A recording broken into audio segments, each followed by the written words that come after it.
laning phase does pan out, but let's get into it to find out how things will really unfold as we get underway for game number 2. An absolute privilege to be here and have the opportunity to continue to bring you more Dota coverage as we make it through this crazy time of 2020 and its pandemic. Also, excited to see Coddle in action. Coddle had received a couple of recent buffs. Your favorite? Just after TI is when Coddle was OP. And I thought I was a bit salty because I would have liked to see more Coddle on the main stage. He was not picked once at TI. Then Why not? After TI. Why was he not picked? I don't know. No one picked him. No one liked him. Completely unpicked. After TI, OP, they nerfed him, gave it some time, and now they brought him back a bit. They changed some things up. In particular, the early talent used to be a pretty easy, decisive movement speed pick. Now they have the 3-second blinding light cooldown. If you actually do that and Shocker Magic yourself, you can do double blinding light through the duration of the blind, essentially. So that's pretty fun stuff.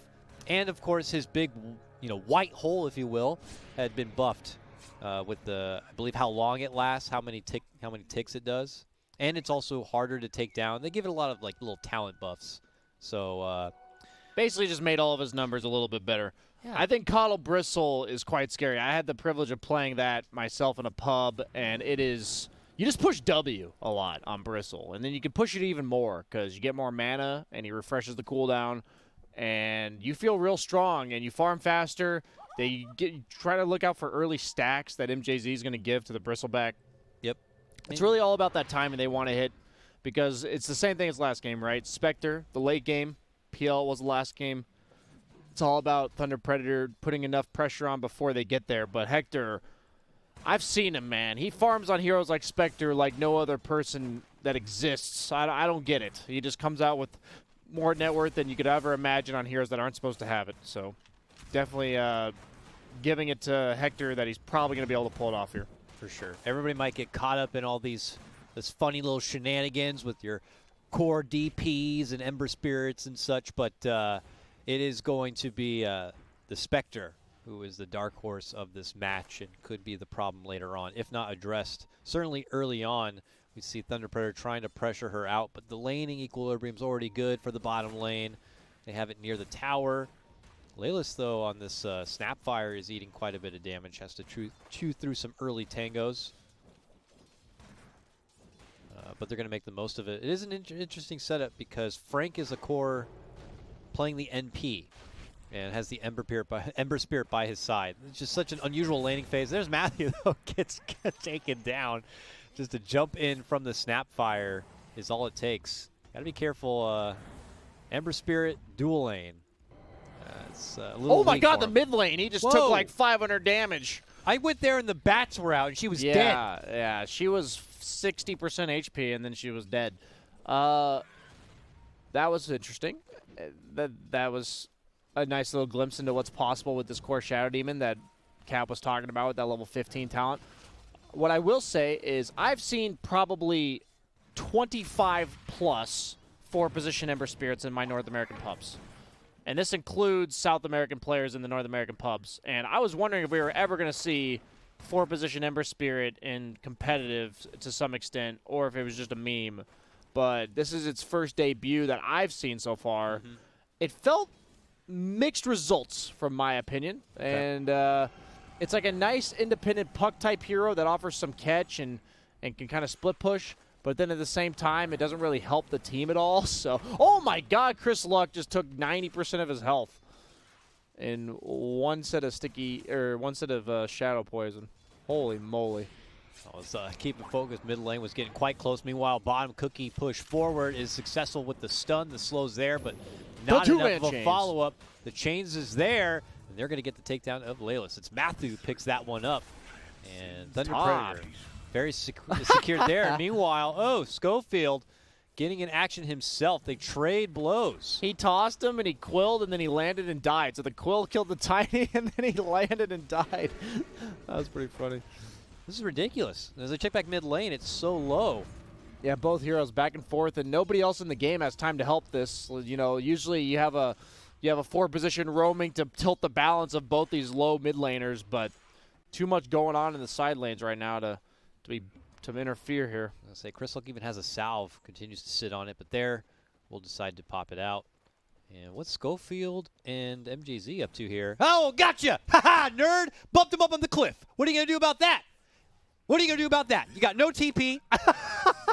He chased him all the way down, just turned around and bumped him right on the cliff with the blinding light and said, see you later. That's what we call the 45-second timeout on the cliff. Damn. Doing his best Arteezy impression up there. That is not easy to do. Would you say that he's just 180 bumped him right up on that cliff? Would you say he's stuck between a rock and a hard place as Tiny here? He is legit stuck. Stuck. That is gonna cost him quite a bit. Oh, I think he tried to predict the dive from Phoenix with blinding light because it would cancel, but he did use it a bit early. So bottom Phoenix lane, is safe. trouble. Oh, they get it. K1 dropped. Another setup right there, beautifully done. The chains, this 4-position Ember. Okay, it's starting to grow on me a little bit here. They scan to make sure the Tiny's still there. He Tiny is now is TPing. finally going to step out. That was at least a minute of his time. This is definitely unfair bot mode for the spectator this game, for the cameraman. It's ridiculous. We We are are blessed Courier. to have Pop-Tart joining us for observing, but these games have been just relentless right now with action. Obviously super hard to keep up with. MJZ now thinks about moving in, tried to go for the bump back there, but obviously with the Icarus dive, it's going to be tough. Phoenix is insanely good versus Bristle later on in the game. Similar to Necrophos, a hero that just stands still and dies to AoE magic damage from a distance that he's meant to be in your face on the Bristleback. So very well percentage scaling damage it. at that too. Yeah, It doesn't matter exactly. how strong you get. I'm going to hurt you for the same amount regardless. Here we go, more chains. Ooh. Man, that was a shot to the face, right between the eyes from Lelis there. We'll get the Ember Spirit down. Going for the Necrobook Spectre. Has not been dissuaded by the 100 mana nerf to the cost of the Necrobook. Yeah, that obviously was the one nerf, and it may have wavered on heroes where their mana pool is a bit precious. And I know Spectre was called out as possibly one of those heroes, but yeah, seems to not mind it too much. The buildup is just so nice. You get these 2 mana regen, the 2 Sages Mask for the 2 mana regen in the lane, so that allows you to use daggers early, and then you just go raw Necrobook into jungle, but he's going to go down. Meanwhile, Snapfire also goes down to the Dire, so he just suicided. There's a ton of stacks in the Dire jungle, by the way. Tons of them. Not that jungle, the other jungle. There you go. Triple stack there as well as at the medium camp, so that's going to be a nice little bolster of farm for MNZ. Coddle's been double stacking those. Yeah, big CS winner so far is that Shadow Demon, but it's action top lane, stuns out onto MJZ. The toss forward of He's got Whisper egg. is there. They're going to try to burn it on down. They don't want to have to commit the egg. They don't need to finish off MJZ, but trouble's coming, and now they'll pop the egg. Lelis doesn't have the ability to shoot down the egg and will just burn on up. And they're looking for more. MNZ. Oh, the full hood just completed, delivered to him. But it's not going to be enough, no, is no, it? Certainly not. Oh. Well, I almost had to bite my tongue there, but Meanwhile, the DP just got ganked mid by the Shadow Demon ulti, as well as the MP TPing in with the global teleport with the Wrath of Nature. 40 bonus damage for him here. well, hold on, BSJ, top lane. We got Jesus. more trouble here. Whisper's in trouble. I'm just trying to watch an objective go down. Nope, not going to happen. Toss up and straight back. Trying to keep Matthew at bay, but not going to happen. The 4-position Ember is journeyed on up north. Another massive early lead for Thunder Predator coming out of the laning stage. 2K at 8 minutes. And last game, it got up to 7K of a net worth advantage at one point for Thunder Predator until it all came crumbling down. Can K1 do the same thing he did last game on the peel as he will with Spectre here? Frank has so much free... Oh, no, the free damage just expired. He's 300 gold from that Necrobook 1. Super fast farming for Spectre there. MNZ is clearing the stacks. Meanwhile, misses the cookie. Oh, no, he does hit the cookie. I thought he was trying to hit it out of the Disrupt. You got Lilo this. style, though, ain't no flimsy little support. And just as he tried to make it away, Leo style will burn him down and finish him off. Oh, the keen optics, such a good item for Shadow Demon. Give it to him. So what's the first item on Shadow Demon? What's the first juicy item on a Shadow Demon core mid lane? I'm That's down what I for wanna straight know. Ags. I'm not going to lie. Straight Ags. Etherlens Ags, maybe? I the like Ags it. is just so good this game because the DP's useless when she's ulted. The Spectre becomes useless when she's broken. Especially if you get it early. You just have to be careful of being too fragile. So he does get the Keen Optic, which is a super nice item for him on the Shadow Demon. What more could you want than cast range and mana regen? Heavy movement, top lane. Here comes Beastcoast trying to turn the tide of this early game if possible. Snapfire leading things off, but Chris Luck also here. Siphon's there. Ow. Exorcism out. Looking to torch him up. They're going to lose their Snapfire, but it costs them their Coddle. Whisper very low, forced to pop out the egg. Chris Luck left to defend, along with Schofield here. They can't quite burst the lady down. They finally get it done. It's MNZ who picks up the last hit. It's Thunder Predator pulling out all the reinforcements to get it done there. No help coming out from K1, even though he did have the ult. He played that to the limit on MNZ. He just manned up on that DP under the egg, trusting his team to kill the egg. Barely killing in time was Frank, TPing in from the back. Doesn't matter if you don't have any bonus damage if all you're doing is hitting an egg. Bounty runes as well as the outposts. Split the outpost. Bounty runes on the other hand. Wow. Gonna go all in favor of the Dire? Yes, sir. 4 bounty runes. 4 Thunder Predator here. Okay, they might catch Frank. No, they were just harassing him down a bit. But yeah, good movement there from Thunder Predator to even get the aggressive catch on the bounty. They just know that the Spectre is going to be left to her own devices in typical Hector fashion to farm up so they could take advantage elsewhere. And they're doing so. But, that's just Hector. That's the sleeping dragon. He's just farming the Ancients with his Necrobook. Yeah.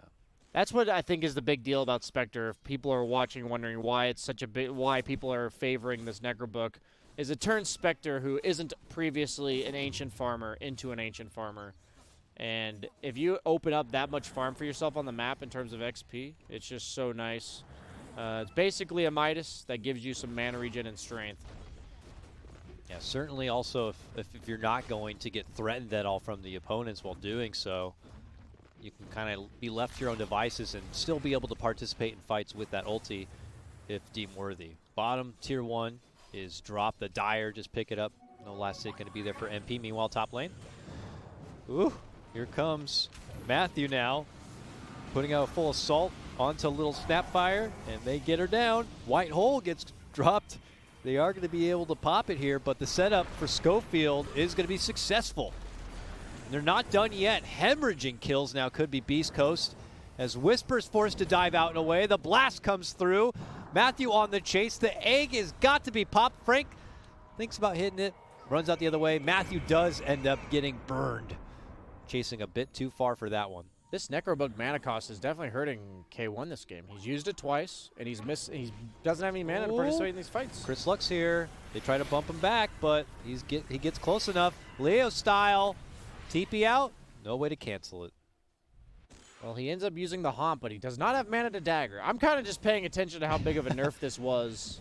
Yeah, for the that Spectre. right there, no dagger, unfortunately, would be due to the mana cost. I mean, would it go from like 50 to 120 or something like that? It went from 50 to 150. They Oh raised it by my 100. god. Yeah, that's such an increase. MNZ in a little bit of a pickle fighting under the tower, though it's from the back. He's dishing out a lot of damage, but not nearly enough to deter Beast Coast's assault. Tips being thrown out. Feeling great about that one. They're not done yet. They'll get Matthew too. Oh, yes. Back-to-back takedowns of Matthew there. They finally get Chris Luck. Matthew throws the tips back. They're throwing money all over the place right now. Prepare for a lesson. They're like, just the kills are not good enough. You got to beat them in psychological warfare. Hector's still farming up a storm, though. Despite the fact that this game is looking grim, he's still amongst the top leaders in net worth. Farming one camp with his hero and the other camp with his Necrobook. This reminds me of his Wraith King, where he just farms with his skeletons, except for he can control these. Yeah, Thunderbird, they got to push and push, so that timing never comes, or they got to seek out and find Hector and nip it in the bud. But, you can't just let the sleeping dragon sleep. He appears to just be going straight for the Radiance, thinking that the Treads or the Yasha is not going to make any difference in the short term. He just wants to invest fully into the future of his team here. Brown Boots Necro Radiance. I've seen it on our TZ stream. Must Usually be legit. accompanied by worser music. All right, smoke movement here. It was a circled out game plan from Thunder Predator, finally to possibly catch out Hector. They do see him here. It's Leo Style who spots it. There's the disruption, the remnant in. He dishes out the purge damage, looking to go for the finish. Can he get enough damage follow-up to pop him? Yes, they can. barely. Leo Style, mega kill streak on your core mid lane Shadow Demon. He's owning. I wonder how much he's practiced this. You know, how has he really played Shadow Demon in pubs without getting griefed? Or accused of griefing? Yeah, I don't know how you would be able to get away with that without getting just... Unless you're Thompson. Yeah, unless you're just that guy. I Leo imagine Style the is team pretty will well leave it respected, I think, in North American pubs. I think people have acknowledged his skill level as a mid laner. out. I would not fault that. It's a name that's been in the scene for as long as I can remember of me trying to be a caster and casting South American Dota. Leo Style has been there. Outpost time coming up. And Thunder Predator would love to control both if possible. Looks like they may be successful. So it will be a deny of XP for Beastcoast. Obviously, they have other things on the mind. Spectre getting the farm. Just makes it a bit awkward for the rest of the gang. You know, Chris Luck and company. How are they really supposed to, you know, be left to their own devices here without that real hard-hitting Spectre getting involved? That's kind of the nature of Beast Coast always, right? Is just Hector sucking all the farm off the map. I think the issue I'm seeing this game as opposed to the first game is that you have this Death Prophet as opposed to an Ember Spirit, a hero that can like independently recover and farm. Death Prophet at this point just has no net worth, and he has to fight. He has to use his ultimate. There's no other option on this hero when you're in this situation. So Beast Coast continuously forcing these fights. Not even close to a Blink Dagger on Tiny. They do have all their ultimates. They have the Egg, they have the Snapfire ult, they have the Exorcism. Moving in, just as they made their approach onto the Phoenix. Nice Dives in disruption. with the Egg. Like you said, disruption. Long shots coming Oh, the in, pipe! trying to go The for the TP and finish, but pipe! Leo Style survives with Frank coming in with the pipe. He will hold out, but eventually Whisper will get that hit in, and the 5x kill streak will go to the big bad bird. Meanwhile, that bird under assault here, MNZ will chunk him down, and it's a 1-for-1 split. That coordination from Thunder Predator is pretty sick. So first off, he TP'd in and piped. Second off, the Coddle actually gave him mana to refresh his disruption, which was 1 second away from being off cooldown to save himself. So that was pretty sick that they almost saved Leo Style here. You're going to see the TP and pipe midair. Boom! Into the Coddle refresh here to try to give him the disruption. Oh, yeah. It's so close. But the burn's there. Meanwhile, back in the fight, we got a drop now of the Will-O-Wisp. Catches him out a little bit, but not really enough of a follow-through. More defensive, it would seem, while they disperse. Frank able to get the grab onto Schofield. MJZ being hunted here from Hector. But they can't pursue. He's got that blinding light that bumps him back. And here comes Chris Luck. Moving in, Ember can't make it out in a way. He's forced to turn and fight, but leads to his own demise. MNZ still flirting with him a bit from the high ground now. Chris Luck has that Soul Siphon, which just sucks up so much. Whisper there now, healing him out. Very nice assistance here on for Chris Luck. You know, Hector is nearby in the mid lane, farming, but not participating in this. He doesn't have the ult and knows that his attention needs to be elsewhere. Eggs coming off cooldown in 5 seconds. Oh, the Bristleback. Toss back, MNZ. This would be huge for them to get done without the assistance of Spectre, and they are able to do so. Chris Luck picks that one up, throws him the tip, and chases the rest of them out of the jungle. The DP Phoenix honestly makes it really scary going later into this game when you have this Bristleback core. Oh my gosh. Chasing for more. That's an Ember Spirit though. He's not greedy. easily brought down. And two-man chains into the Coddle Blast underneath the tower. Yeah, that was a bit too much. If Phoenix is not hanging around to help out. He's like, I'm done with this shit show. I mean, they left Chris Luck behind, though. He's fine. Space, I guess. Yeah. They slowly bring Chris down. Meanwhile, top lane, Yep. Spectre almost has a Radiance. Does have a Radiance at 18 minutes. Brown Boots, Necrobook, Radiance, 18 minutes into the game. This is worst case scenario for Beastcoast, meaning that this is about as late as you'll ever see this Radiance coming because they're down by 5,000 net worth, and he still has it at 18 minutes. And I still see a Tier 1 top lane. All the Tier 2s are still there. Yeah. There's a lot that Thunder Predators still have to break through to really be a game-ending threat. I got to say, this is going to be great for Beastcoast. If time just keeps going on and Thunder Predator can't really take things to the next level, which I don't know how that's going to be, they move into the Roche. That's great. Hopefully they can do enough damage to get it done before Beastcoast show up. But, you know, this core Shadow Demon and such is only going to take them so far. Yeah, I'm just fearful not only the fact that they have a core Shadow Demon in terms of scaling, but also because they have this core Bristleback against the percent damage that we talked about from the Death Prophet as well as the Phoenix. It's just so much damage for that hero to overcome. He wants to be point blank in your face, and this Spirit Vessel plus the Sunray plus the Veil. Oh, they do use Snapfire ulti. Interesting. Just to, I guess, to scout there. Quickly hightail it out. You know, it's not too big of a deal, I guess, but it is a lot of damage. But yeah, it's mostly the Bristle. I'm looking over at the Ember, and it's not like he's got, you know, plan B in his back pocket. This is an Ember who's got Spirit Vessel Yules queued up. Time to queue up the Battle Fury, boys. You know, there's no DPS coming out from the Ember. This seems to be all Bristle, a big push party, and then maybe resorting to some sort of split push affair. They do have a Lotus Orb on Frank, so he is trying to alleviate the problems that his Bristleback is facing. It'll reverse the sucking from the DP. It'll remove the Spirit Vessel, and it'll also remove the Fire Spirits. But that's about it. Yeah, I'm not sure what else Beastcoast can get to add extra threat to that Bristle. We see Chris Luck finished off by Leo style there. Leo, you know, obviously the higher leveled Shadow Demon has a lot of bursting potential still. One more level, and he will have that Shadow Poison damage if he does opt to go for it. For viewers who are wondering, DP has no option to go Yule's Scepter this game, because if he Yule's Scepters himself while ulted by Shadow Demon, he'll just come right back down instantly. And you also can't Force Staff yourself anymore. So there's really no counter to the Shadow Demon ultimate for Death Prophet. They are going to catch Frank. Are they, though? They're trying, and there it is going to be K1 successful in going in for the finish. It's a couple of ults just to get Frank. I don't know how good Beastcoast will feel about that. Maybe Thunder Predator thinking about a reapproach here. As long as they don't lose too many objectives, Beastcoast will take any core kill they can get. But they do have to be wary of giving away too many objectives while their cooldowns are off.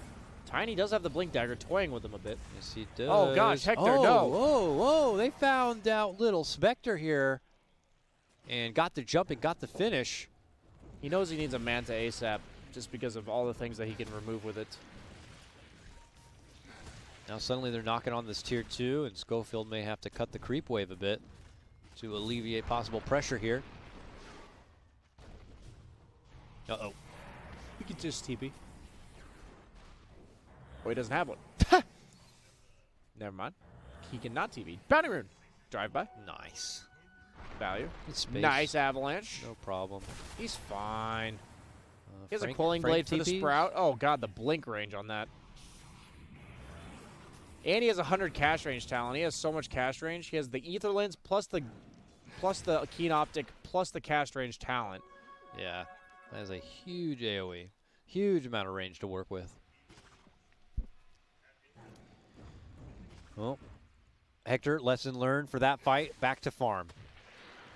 Meanwhile, TP in. MNZ and Frank looking to get a hold of Laylis, but nice quick TP from the Snapfire. Sends her back to base. Wonder if we're going to see any Silver Edges this game. It looks like Frank's already queuing his up for the Spectre. Potentially on the other side. Yeah. Don't really know who would build it, but they have to worry Exactly. about the Bristleback. Yeah, they need extra threats for that Bristleback. If Frank's going to be there to bail him out with the Lotus Orb, like who else is going to be stacking on top? And it really doesn't look like much. I mean, maybe that person should be the Tiny, but he's got a Glimmer Cape instead on Q. And yeah, BKB, of course, for the Death Prophet. Ags for Phoenix. But we'll see. It's to save his Death Prophet when she gets ultimate. Gets the Shadow Demon ultimate on her. I think that's why he's going for the X. Yeah. They don't have too many egg hitters also, so could get away with it. Schofield says, how's it going? To Has a stop little- down the wave. Yep. Hey, how you doing, buddy? Beastcoast have time. Thunder Predator don't seem to be really putting the pedal to the metal on this one. I don't think have the, well, they still have the Aegis here if they want to make some use out of it. MNZ still has it pocketed. They're thinking about pinging out for bottom lane. It's pesky Schofield Tiny, who's being such a nuisance. I don't necessarily like when Spectre's this far ahead in net worth compared to her teammates, because the opponent's aware of this, right? They're aware that the Spectre has by far the most net worth on the Radiant side. And at that point, good players, they're just going to say, oh, well, let's just all itemize against Spectre. Top lane, Frank is getting gone on. They have no TP. Oh, nope. Oh, wait, my what? God. No. In the midst of the avalanche, it always takes like that quarter second to have that first tick of stun. It looked Frank like he just narrowly tossed him out of the escapes. map. That's a disaster for Radiant here. Oh, Frank mid lane. Spots out Layla's. Hard hitting damage, disruption, and poison. Oh, but there's the purge. And that should be a dead woman walking. She ain't walking no more. You can actually see her body fall off the dinosaur. That's pretty graphic. But Old lady will be back in 30 seconds time if necessary. Thunder Predator take their business all the way down south, trying to actually get some objective pushes going. Don't want this to push past 35 minutes or so, when things can get really sticky. would you say they could get gooey? They can get viscousy. Nasally? Your move, sir. I'll let you have it. Thank you. It's pretty hard to push into the Phoenix, though. Yeah. The Phoenix plus the Crypt Swarm spam. I think he has the talent. No, the talent comes later, but he's not going to take it. Never mind. Yeah, with so much top. out spam. Oh my God, he TP'd out. Okay. They almost got the Spectre. He's doing a good job of shutting off his Radiance when he gets disrupted, though. That might have saved him there. Egg out and gone. This is all space created by Hector, by the way, in the top lane. Yeah, quick hit. Chris Luck now looking to get in the mix. Finds himself caught up into the Will-O-Wisp. MNZ just starts right-clicking him down. Just beat her down. There's not enough items he can build to not die in this game. He needs to itemize the way he is to deal with the Shadow Demon ulti, and then he just gets right-clicked. Because he has 8 armor. And now Thunder Predator feel a bit more comfortable moving themselves up into the high ground. They begin to go to work. And this is no Spectre ultimate available for 15 more seconds. Looks like this could be the first set of racks for Thunder Predator. Yeah, they just have to give this one up. Almost certainly. They might try to keep poking at him. Maybe they'll stop him. Very slow. Yeah, he lost his bonus damage from his ultimate on the Nature's Prophet.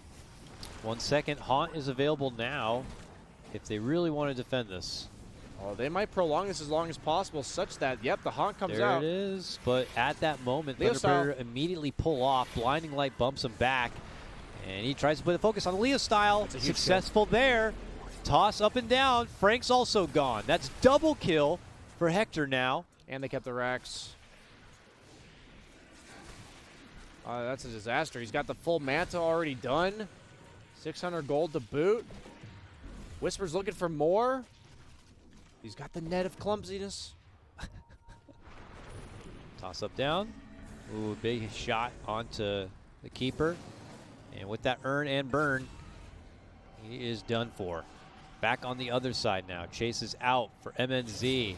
Death Prophet, one of the few who could probably take it to the bristle. Toss. But toss back is there from Schofield. Beautifully done from left field. Summons the Necrobook. You gotta love when people push buttons like that. It's like, he's TPing. Necrobook, quick. Quick, what does the book say? They just spawn it and they move forward and they'll try to get pressure onto the tier 1. It's good for Beastcoast because they win fights, gets more money for Spectre, stall things out. They don't have to worry about really taking objectives. Hector! No! Go back, Hector! Dude, he literally just dropped a telescope as well as a craggy coat, and he just left it. Oh, God, Hector. Did they not auto-teleport? You have to make them teleport You have to back? make them teleport to base. They're just there. Those are valuable items. Telescope's a sick item this game for both teams. Oh, caught up in other business as Phoenix barely teleports out. Luckily, Hector loves jungling, so he's going to walk you're by right. there eventually, I hope. I don't think I've ever seen 2 tier 3 items just left on the ground. I think he was microing his Necro Book at the time. He found a Titan Sliver for himself. It's like, that's what I've been waiting for. The Titan Sliver. Oh my god, he had the TB out. There. Oh! Wow. He tried. He was spam clicking the Q there, but double clicked himself. Yeah. He also had a Yules and everything. Like, He's going to find it. Leo Style's going to find this. There's just 2 items sitting there. Dude, just go jungle, man. It's actually giving me anxiety. Nobody's going to find those items. we'll see if they ever have to backpedal that direction. And watch him use the telescope for the ultimate win. Whisper gets the cookie. Has the egg. Doesn't want to have to use it here. And will have to sacrifice his own life. And now Frank comes in. And Thunder Predator thinking about going to work here. Drop down the Will-O-Wisp. Find an opportunity to make the go onto Chris Luck. BKB's pop needs more help. Cookie's there. Follow up. Catch him with the Sprout. And he's stuck within the trees. Nice haunt. Haunt comes out. Bristleback able to make it back and away inside the base. Leo style though. Lots of trouble. And finished off. How does he already have a defusal? He's on a mega kill streak now too. Dagger to chase. No 4-stat for 10. Silenced. I don't know really what that does. Don't do this to me. I'm an old man. I've got the virus. Don't do it. I've got the virus. Stay away. I have soon, the virus. I have it. Stay away. Jump back in. Matthew takes it to and finishes off Chris Luck on the high ground just like that. And the rest of the team will backpedal, but this is still wonderful stuff for Hector, I'd say, in Beastcoast, even though they do take a lot of losses there. Surprisingly hold the buyback on Phoenix. I thought that if they took that fight that the Phoenix would have to buy back. The Veil Kaya Phoenix is a lot of their damage at this stage in the game. As other than the Phoenix, it's pretty much just the Spectre. And with that opening, Thunder Predator will move themselves and get the Roche. Schofield split pressures the top lane to hold out as much timing as he can. This Roche is taking a little bit of extra time, but obviously going to be no immediate threats. And yeah, Diffusal, it's going to be fantastic. We saw, of course, the great Diffusal use against the Bristleback in the TI, was it Grand Finals? It was the gyrocopter Diffusal, Vince Bristle, and how useful it was there. Schofield just continuously cutting top, but he actually gives up on that endeavor. Worried about getting his TP canceled by the Ember Spirit potentially. Hector doing a little tree dance with Spectre, running through the trees with his dagger, summoning the illusions to clear the wave. Leo Styles looking for him. You can tell why he's being so elusive in the trees. Getting hunted. Is still not queuing up the Ag Scepter on Leo Style. I really thought he'd go for it for the break mechanic. I thought it was just too good, but instead they also went back for an Orchid on Frank. So are they going to see the items? Oh. He's like, oh my god, presents. Yo, it's like, oh yeah, he does. I was going to say maybe it's hidden in that crate, but. Does he not see the other? He doesn't see the telescope, the one that matters. Oh my god. Oh, and Hector, man, meanwhile, huge. the important things are still happening bottom. That telescope's on the ground, Dakota. Keep wanting to call you Coddle Guy because there's a Coddle in the game. You can do it. I allow it. Okay. They don't already have their own telescope, right? That wouldn't be a factor, but yeah, no, they decide to skip it out. Now, more bloodshed here as Schofield goes down. Before that, the Will-O-Wisp committed for them to just burst apart that Spectre. MNZ just trucking down so much damage this game. Still king of net worth. And now no Spectre for 45 seconds without a buyback. This could be trouble. Yep. That Chris cookie's Luck been proving pretty huge here. needs help. Turn around. Soul Siphon. But, man, this Bristle is tanky. They're just trying to deter them here. Soul Siphon does not nearly have the effect that it used to. Yeah, the Lotus Orb reflecting him basically makes him sucker back, so it's not healing or taking any damage because he's also healing off of her. Really nice itemization to enable this bristleback. Yeah, he's tonky for sure. But no buyback or any sort of spending will be necessary. He didn't have the buyback, but he's back now. Can take his trouble to the top and work from there.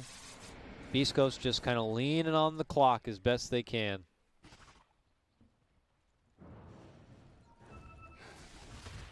And for Thunder Predator, a basher next in line for MNZ, but he's, you know, he's got a pretty loaded inventory here. Really only space for where the Aegis will be. How do they end is the question. I think they just have to slowly but surely poke them down with this Prophet. I don't think they're ever going to just barrel down one lane and take a Rax. I think they have to slowly but surely force Beastcoast to spend buybacks, fight them. Maybe only have 3 heroes left. Take all the outer tier towers. The finishing off the last one here is MNZ. How much longer do they have on the Aegis here? They have a little less than 2 minutes left. Yeah, but I agree. Whether it's taking a fight and having the numbers advantage to close things out, or just splitting apart the pressure and taking it to Beast Coast from multiple lanes. Yeah, here it is. Gonna get a range Rax most likely. Has BKB. Doesn't pop it just yet. This is what you do as a Nature's Prophet. Now backpedals the other way. Move in with the Will-O-Wisp. Laylis is going to be able to easily take it down, though.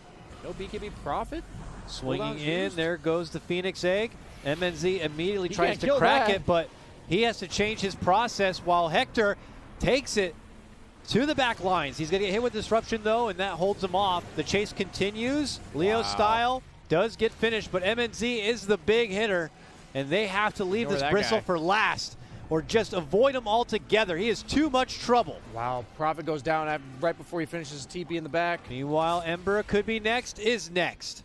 That only leaves the raid boss now. And now you can kill him because he's the only one alive. No buybacks for anyone else. Get him, boys! They surround him in the river, around the front, toss him up and down, and that's just one life. Let's do it again. No BKB on him. He's definitely just dead again. Nice cookie time stun. And we're going to see a replay. We're just going to assume the Bristleback's going to go down. He does end up falling. Bristle does fall. This is the start of the end, I believe, for Thunder Predator. They do such a good job of prolonging the fight on the side of Beast Coast. Notice how they force out so many abilities. The ultimate from the Coddle, the BKB from the Prophet. Trying to get that egg is the Bristleback, but it's just him, and he's clearly not enough, and he realizes that pretty quick. This Shadow Demon, we were concerned about it scaling. Just get forced to run away the entire fight, even if he doesn't go down that quickly. He hasn't done really anything.